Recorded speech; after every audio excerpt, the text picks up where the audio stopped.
What's up? My name is Guy. I'm a full-time filmmaker obsessed with self-development, and welcome back to the channel. And if you're new here, this is where I discover tips, tricks, and tools that help me on my personal journey of self-development, and I'm eager to share these things with you pretty much in real time, and I hope they add some value to your life. This here is kind of the part 2 of the general exploration of how to study more effectively. In last week's video, which I'm linking to below, I gave a general overview of the active recall method, which was heavily inspired by the videos that I've found on Ali Abdaal's channel, once again, linked down below. In this video, I'm taking the active recall approach and I'm specifically applying it to essay-based questions. Essay-based questions are some of the toughest ones. They pop up across the board. In university, you'll often have exams that are either split into sort of a short answer multiple choice component or are entirely essay-based. And that can be 2 to 3 essays, or that can be up to 10, 15 essays, depending on the length of the essays and the length of the exam. And so when it comes to doing well in these kind of exams, yes, it's about recalling as much of the information as possible so that you show that you know what you're talking about in your essay, but it's also about speed, right? Everything comes back to being fast in exams, because it doesn't matter if you have all the information. It doesn't matter if you know every single detail about a particular topic if you can't associate it and recall it, retrieve it quickly.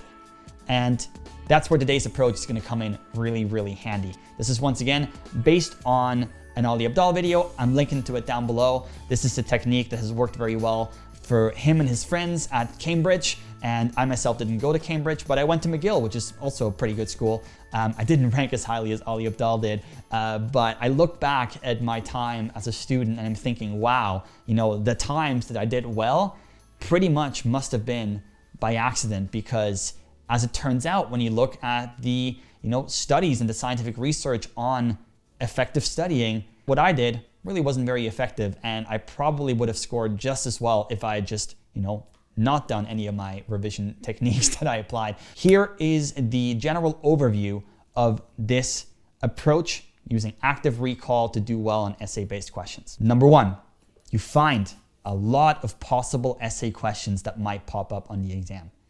Number 2, you plan each and every one of those essays out. Number 3, you memorize all of the essays. That means when you step into that exam room, you're going to have a range of different essays pre-planned in your head that you can just spit out on paper when you see the actual essay questions that the professor or the TA asked you on the exam. You can do this at scale, and what you see is that people that do this well tend to get about 2 out of 3 essay questions perfectly right, meaning that the ones that they came up with up front, the ones that they guessed were gonna be on the exam, 2 out of 3 times, it's gonna be exactly that question on the exam. And the rest are usually gonna be slight derivations from those questions, or just, questions that you didn't anticipate, but now you really know how to answer them effectively because you know the material so well as a result of having planned out all of the other essay questions that are on the exam. So how do you actually do this? Number 1, coming up with essay questions.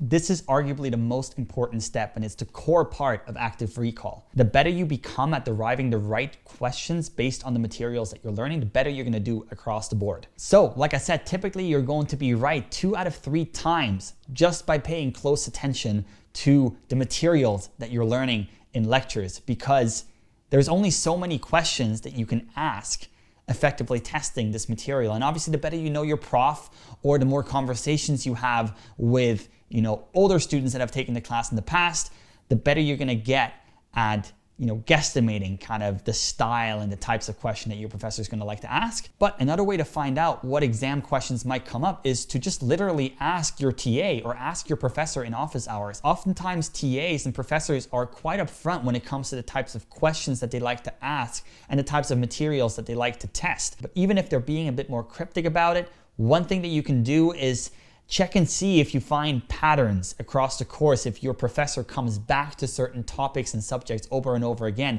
if they are clearly more passionate about a certain number of subjects within your, it's kind of overarching course topic than others. That's going to give you a good indication of what they're sort of subconsciously going to lean more towards. And now, once again, it depends on your school and how the exam process actually works. In certain schools, the professor does all the questions. In certain schools, it's all of the TAs that each contribute a certain amount. So this process becomes harder, depending on the type of examination structures that are present in your institution. But generally, just paying close attention to what is actually being said in lectures will give you a really good idea of what types of questions are going to be asked.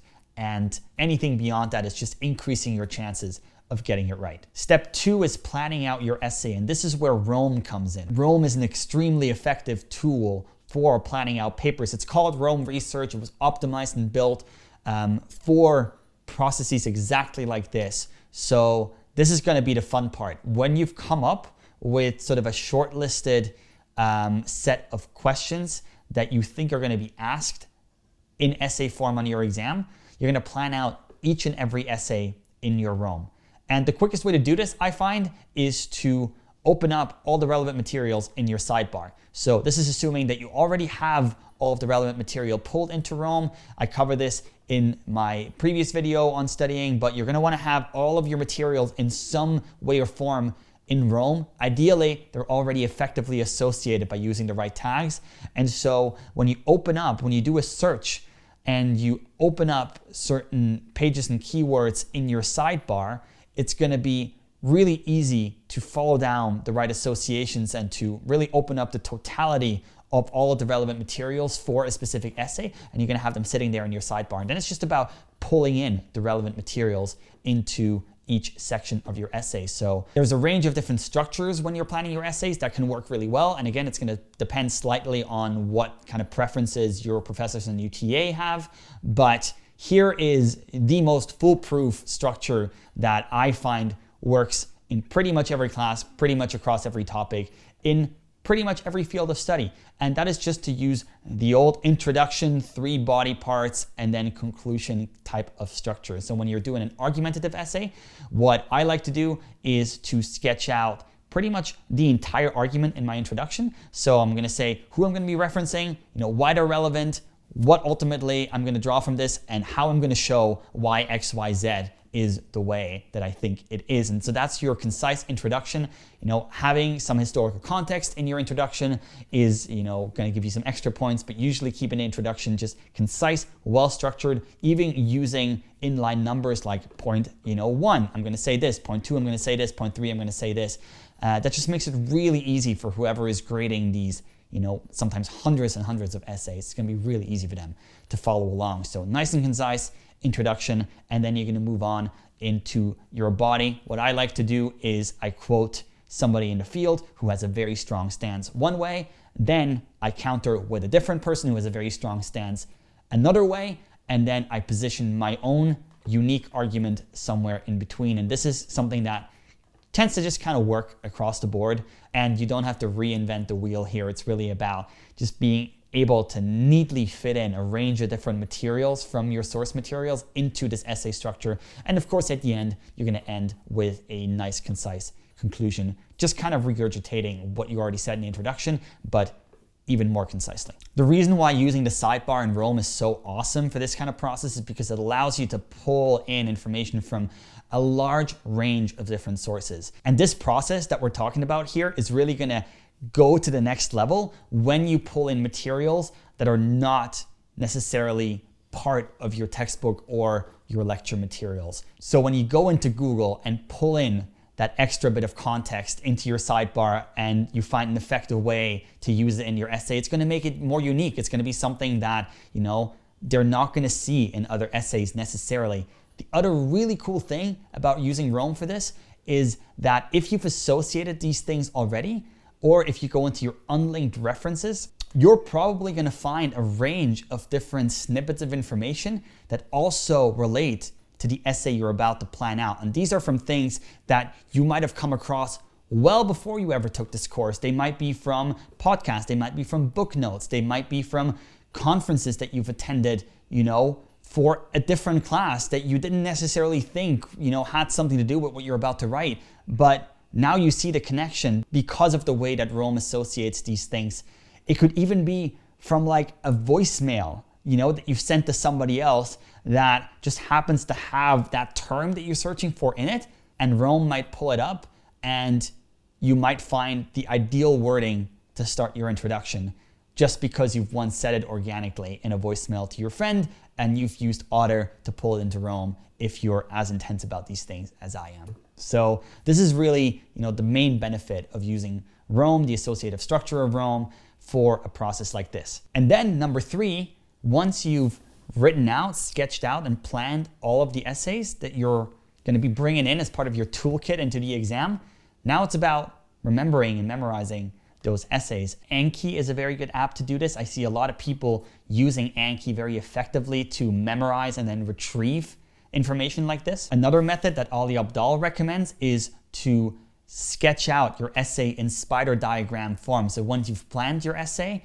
you basically regurgitate your entire essay in spider diagram form, and you connect the different pieces as you go. And so it's not only about remembering what goes into the blocks, but also how one point logically relates to the next, logically relates to the next. And so that's a really effective kind of flowing method to put to memory, not just the information in your essay, but also how your essay narratively is structured and how it's going to flow from start to finish. So there you have it. This is the active recall method applied to essay-based writing.